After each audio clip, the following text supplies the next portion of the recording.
நவ ஜோதிர்லிங்க யாத்திரை. இது Chennai Yatra tours and travels நடத்தக்கூடிய நவஜோதிர்லிங்க சிறப்பு யாத்திரை. இந்த யாத்திரையானது சென்னையிலிருந்து ரயில் மற்றும் பேருந்து மூலமாக 9/3/2026 அன்று புறப்பட்டு 15 நாட்கள் நடைபெறுகிறது. இந்த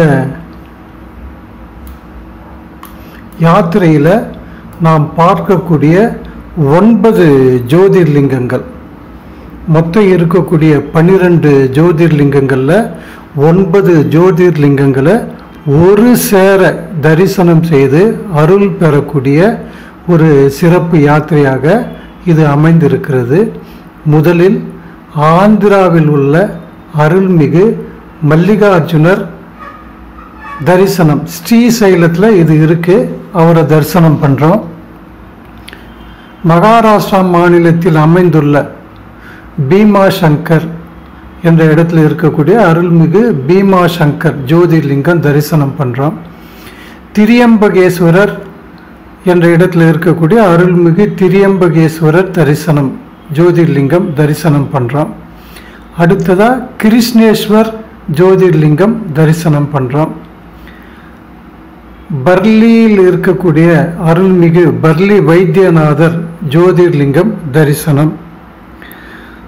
அவுண்ட நாகநாத் என்ற இடத்துல இருக்கக்கூடிய அருள்மிகு நாகநாதர் ஜோதிர்லிங்கம் தரிசனம். மத்திய பிரதேசத்தில் அமைஞ்சிருக்கக்கூடிய நர்மதா நதிக்கரையில் அமைந்துள்ள ஓங்காரேஸ்வரர் ஜோதிர்லிங்கம் தரிசனம். உஜ்ஜயினியில் அமைந்திருக்கக்கூடிய அருள்மிகு மகாகாளேஸ்வரர் ஜோதிர்லிங்கம் தரிசனம். 9வதாக சோம்நாத்தில் இருக்கக்கூடிய சோமநாத ஈஸ்வரர் அவர்களை தரிசனம் பண்ணுறோம். இந்த சோம்நாத் தான் முதல் ஜோதிர்லிங்கமாக இருக்குது, இதையும் நம்ம தரிசனம் பண்ணுறோம். இந்த 9 ஜோதிர்லிங்கத்தையும் ஒரு சேர நாம் தரிசனம் பண்ணுறோம். சென்னையிலேருந்து ட்ரெயின் மூலம் ஹைதராபாத் போகிறோம், அங்கிருந்து பஸ் மூலமாக கிளம்பி போகிறோம், மறுபடியும் ட்ரெயின், மறுபடியும் பஸ், இது போல் மாறி மாறி நம்ம போக 3 ரயில் 2 பஸ் மூலமாக இந்த யாத்திரையை நம்ம சிறப்பாக நடத்திட்டு வரோம். இதில் பல ஆயிரக்கணக்கான பக்தர்கள் இதுவரை பயன்பெற்றிருக்காங்க. ஏன்னா இந்த யாத்திரை எல்லாருமே நடத்த முடியாது.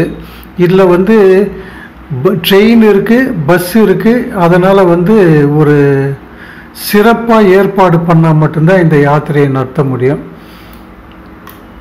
இந்த யாத்திரையுடைய பேக்கேஜ் என்னன்னு பார்த்தோம்னா, இதனுடைய பயண கட்டணம் 37,900 ரூபாய். 3ஆம் வகுப்பு ஏசி ரயில், ஏசி பேருந்து, சுத்தமான ரூம் வசதி, தென்னிந்திய சைவ உணவு, மினரல் வாட்டர், தமிழ் கைடு வசதி, போட் மற்றும் உள்ளூர் சுற்றி பார்க்கும் வாகன வசதி ஆகியவை இந்த கட்டணத்தில் அடங்கும். இந்த நவஜோதிர்லிங்கம் தரிசனம் தவிர ஆந்திராவில் இருக்கக்கூடிய ஸ்ரீ ராமானுஜர் உயரமான ஒரு பெரிய சிலை, அந்த இருக்கக்கூடிய ஒரு திவ்ய தேச கோயில், அவங்கள தரிசனம் பண்ணுறோம். ஷீரடியில் சாய்பாபா அவர்களை தரிசனம் பண்ணுறோம். சோம்நாத்தில் இருக்கக்கூடிய சுற்றி இருக்கக்கூடிய கீதா மந்திர், திரிவேணி சங்கமம், ராமர் கோயில், இது பழைய சோம்நாத ஈஸ்வரர் கோயில், இது போல் இருக்கக்கூடிய சோம்நாத்தில் இருக்கக்கூடிய இடங்களையும் பார்க்குறோம். கோலியா கடற்கரையில் கடல் உள்வாங்கக்கூடிய இடத்துல இருக்கக்கூடிய நிஷ்கலங் மகாதேவ், கடலுக்கு நடுவில் இருக்கக்கூடிய ஒரு கோயில், குறிப்பிட்ட நேரத்தில் கடல் உள்வாங்கி அவரை தரிசனம் பண்ணி மறுபடியும் கடல் மூடிடும். இது ஒரு சிறப்பான ஒரு நிகழ்வு. இந்த கோயிலை தரிசனம் பண்ணுறோம். வரக்கூடிய வழியில் கொடியார் மாதா அவங்கள தரிசனம் பண்ணுறோம். அகமதாபாத்தில் அக்ஷர்தம் கோயிலை தரிசனம் பண்ணுறோம். சபர்மதி ஆசிரமம் அதையும் பார்க்குறோம். இது போல் இந்த நவ ஜோதிர்லிங்க யாத்திரையில் நேரம் கிடைக்கும் போதெல்லாம் அருகில் இருக்கக்கூடிய சில ஆன்மீக ஸ்தலங்களையும் மற்றும் பார்க்கக்கூடிய ஒரு வரலாற்று சிறப்பு மிக்க இடங்களையும் பார்க்குறோம். லோக்கல் மார்க்கெட் பர்ச்சேஸ் பண்ணுற அகமதாபாத்தில், அதன் பிறகு சென்னை வரோம். இதுதான் இந்த யாத்திரையில் இருக்கக்கூடிய ஒரு ப்ரோக்ராம். இந்த யாத்திரையில் கலந்துக்கக்கூடிய ஆன்மீக பக்தர்கள் சரியான நேரத்தில், அதாவது ட்ரெயின் 2-3 ட்ரெயின் புக் பண்ணோம். அதனால் 60 நாள் முன்னாடி நம்ம புக் பண்ணதான் கன்ஃபார்ம் டிக்கெட் கிடைக்கும். மற்ற யாத்திரை மாதிரி கிடையாது. இது 3 ட்ரெயின் புக் பண்ணோன்றதால நல்ல யோசனை பண்ணி சரியான நேரத்தில் நீங்கள் அணுகினால் மட்டுமே கன்ஃபார்ம் டிக்கெட்டோட நிம்மதியாக வர்றதுக்கு நம்ம பண்ண முடியும். எனவே இதில் கலந்து கொள்ள விரும்பும் ஆன்மீக பக்தர்கள் இந்த வீடியோவுக்கு கீழே இருக்கக்கூடிய டிஸ்கிரிப்ஷனில் இருக்கக்கூடிய தொலைபேசி எண்களை மற்றும் முகவரியை தொடர்பு கொண்டு உங்கள் டிக்கெட்டை முன்பதிவு செய்யுமாறு அன்புடன் கேட்டுக்கொள்கிறோம். இந்த யாத்திரையுடைய டூர் ப்ரோக்ராம், தினசரி எந்தெந்த இடம் போகிறோம், எங்கே தங்குறோம் என்ற ஒரு விபரமான ப்ரோக்ராமை நாம் இப்போ பார்க்கலாம். நவஜோதிர்லிங்க யாத்திரை பயணம் புறப்படும் நாள் மார்ச் 9, 2026 முதல் 15 நாட்கள். பயண விவரம்: மார்ச் 9, 2026 திங்கட்கிழமை எல்லாம் வல்ல அண்ணாமலையார் திருவருள் துணையுடன் சென்னை எழும்பூர் ரயில் நிலையத்திலிருந்து மாலை 4 மணி அளவில் ஹைதராபாத் புறப்படுதல். மார்ச் 10, 2026 செவ்வாய்க்கிழமை காலை ஹைதராபாத் ரயில் நிலையம் வந்தடைதல். ரயில் நிலையத்தில் சற்று ஓய்வுக்கு பின்னர் ஸ்ரீசைலம் நோக்கி புறப்படுதல். மாலை ஸ்ரீசைலம் மல்லிகார்ஜுனர் தரிசனம் செய்தல். இரவு ஸ்ரீசைலத்தில் தங்குதல். மார்ச் 11, 2026 புதன்கிழமை காலை உணவுக்கு பின்னர் ஸ்ரீசைலத்தில் இருந்து புறப்பட்டு வரும் வழியில் உலக புகழ் பெற்ற ஸ்ரீ ராமானுஜர் திருவுருவ சிலை தரிசனம் செய்தல். அங்கு அமைந்துள்ள 108 திவ்ய தேச பெருமாள் திருக்கோவிலை தரிசனம் செய்தல். இரவு ரயில் மூலம் பூனே புறப்படுதல். மார்ச் 12, 2026 வியாழக்கிழமை காலை பூனே ரயில் நிலையம் சென்றடைதல். காலை உணவுக்கு பின்னர் புனேவில் இருந்து புறப்பட்டு பீமா சங்கர் ஜோதிலிங்கம் தரிசனம் செய்தல். இரவு பீமா சங்கரில் தங்குதல். மார்ச் 13, 2026 வெள்ளிக்கிழமை காலை உணவுக்கு பின்னர் நாசிக்கில் அமைந்துள்ள திரியம்பகேஸ்வர் ஜோதிர்லிங்கம் தரிசனம் செய்தல். இரவு சீரடியில் தங்குதல். மார்ச் 14, 2026 சனிக்கிழமை அதிகாலை சீரடி சாய்பாபா தரிசனம் செய்தல். காலை உணவுக்கு பின்னர் கிருஷ்ணேஸ்வர் ஜோதிர்லிங்கம் தரிசனம் செய்தல். போகும் வழியில் எல்லோரா குகை கோயில்களை சுற்றி பார்த்தல். இரவு பள்ளியில் தங்குதல். மார்ச் 15, 2026 ஞாயிற்றுக்கிழமை காலை உணவுக்கு பின்னர் பள்ளி வைத்திய நாத் ஜோதிர்லிங்கம் தரிசனம் செய்தல். தரிசனம் முடித்து அவுண்டா நகரை சென்றடைதல். அவுண்டா நாக நாத் ஜோதிர்லிங்கம் தரிசனம் செய்தல்.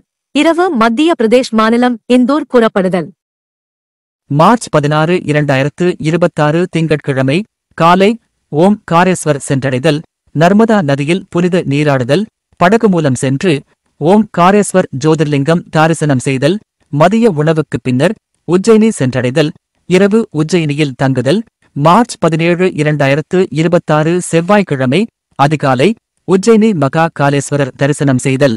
காலை உணவுக்கு பின்னர் ஆட்டோ மூலம் சென்று கால பைரவர், மகாகாளி மற்றும் உஜ்ஜயினியில் அமைந்துள்ள முக்கியமான வரலாற்று சிறப்பு வாய்ந்த இடங்களை தரிசனம் செய்தல். இரவு ரயில் மூலமாக அகமதாபாத் புறப்படுதல். மார்ச் 18, 2026 புதன்கிழமை காலை அகமதாபாத் சென்றடைதல். காலை உணவுக்கு பின்னர் சோம்நாத் புறப்படுதல். மாலை 12 ஜோதிர்லிங்கங்களில் முதல் ஜோதிர்லிங்கமான சோமநாதீஸ்வரர் தரிசனம் செய்தல். இரவு சோம்நாத்தில் தங்குதல். மார்ச் 19, 2026 வியாழக்கிழமை காலை உணவுக்கு பின்னர் சோம்நாத்தில் அமைந்துள்ள பழைய சோம்நாத் திருக்கோவில், கீதா மந்திர், சூரியன் கோயில், திரிவேணி சங்கமம், ராமர் கோவில் உள்ளிட்ட இடங்களை தரிசனம் செய்தல். மதிய உணவிற்கு பின்னர் நிஷ்கலன் மகாதேவ் திருக்கோவிலை நோக்கி புறப்படுதல். இரவு பாவ் நகரில் தங்குதல். மார்ச் 20 2026 வெள்ளிக்கிழமை அதிகாலை கோலியா கடற்கரை சென்றடைதல். கடல் உள்வாங்கும் நேரத்திற்கு ஏற்ப நம் பயணத்தை திட்டமிட்டு கடலுக்கு நடுவே அமைந்துள்ள பஞ்ச பாண்டவர்களால் பூஜிக்கப்பட்ட 5 சிவலிங்கங்களை தரிசனம் செய்தல். மதிய உணவிற்கு பின்னர் அகமதாபாத் நோக்கி புறப்படுதல். இரவு அகமதாபாத்தில் தங்குதல். மார்ச் 21 2026 சனிக்கிழமை காலை உணவுக்கு பின்னர் அகமதாபாத்தில் அமைந்துள்ள மார்க்கெட்டில் பர்ச்சேஸ் செய்தல். மதிய உணவுக்கு பின்னர் அகமதாபாத்தில் அமைந்துள்ள அக்ஷர்தாம் திருக்கோவில் மற்றும் காந்தி வாழ்ந்த சபர்மதி ஆசிரமம் சுற்றி பார்த்தல். இரவு ரயில் மூலமாக சென்னை புறப்படுதல். மார்ச் 22 2026 ஞாயிற்றுக்கிழமை ரயில் பயணம். மார்ச் 23 2026 திங்கட்கிழமை அதிகாலை நலமுடன் சென்னை ரயில் நிலையம் வந்தடைதல். Chennai Yatra tours and travels 30க்கும் மேற்பட்ட வட இந்திய ஆன்மீக குரூப் சுற்றுலாக்கள் காசி, கயா, அயோத்தி, அலகாபாத், சார்தாம், அமர்நாத், முக்திநாத், மலேசியா, கைலாஷ், நவ ஜோதிர்லிங்கம், குலுமணாலி மற்றும் 30க்கும் மேற்பட்ட சுற்றுலாக்கள். 14 வருட அனுபவம், மனம் குளிர தரிசனம், சைவ உணவு, பாதுகாப்பான தங்குமிடம், ஏசி ரயில், ஏசி பஸ் பயணம், குறைந்த கட்டணம். உங்கள் இருக்கைக்கு தொடர்பு கொள்ளுங்கள். Chennai Yatra tours and travels.